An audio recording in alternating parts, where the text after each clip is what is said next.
Bonjour, aujourd'hui je vais vous parler du roman de Laura Nsafou, La mer chantera ton nom.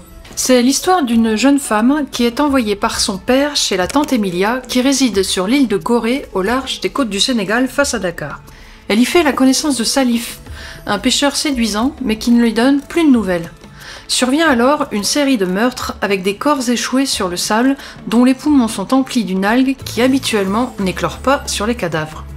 Ino sent bien que ces meurtres ont un lien avec le pêcheur et que cela dépasse la logique humaine.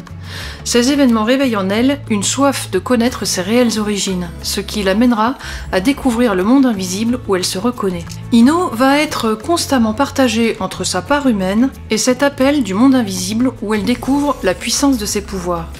Elle va également devoir choisir entre Salif, le pêcheur énigmatique, et Adama, le policier de Dakar qui semble vouloir la protéger. Dans le monde invisible, elle va devoir affronter les esprits créateurs qui tentent d'éliminer sa lignée depuis toujours. Dans ce roman, on plonge dans les mythologies et légendes africaines avec curiosité. J'ai apprécié l'approche de cet univers qui ne tourne pas en version maraboutage. Comme souvent lorsqu'on parle divinité, la vengeance n'est jamais loin. La mythologie africaine décrite ici n'y fait pas exception. Ino va découvrir à ses dépens qu'accéder à ses pouvoirs a un prix et elle va devoir faire des choix. J'ai apprécié la réflexion sur la morale différente entre le monde visible et le monde invisible. Mieux, moins bien, tout est question de perspective. C'est toute la différence entre la morale et l'éthique. La morale est un code quand l'éthique est ce qu'on en fait.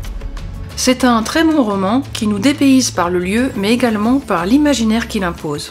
Quelques extraits. Pourquoi les gens sont-ils gênés par le silence ? Ricana la vieille femme. Je ne sais pas.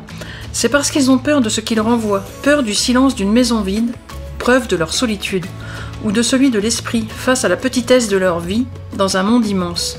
Tout silence raconte quelque chose, il faut juste savoir l'écouter. Autre extrait. Ta vérité n'est pas définie par ceux qui la détiennent. Elle n'est pas seulement dans ce que ta mère ou Hawa aurait pu te raconter. Ce sont tes expériences, tes rencontres, tes choix qui déterminent qui tu es. Dernier petit extrait. Je préfère un monde où j'ai encore le choix. Et quoi que je fasse, elle sera toujours fière de moi.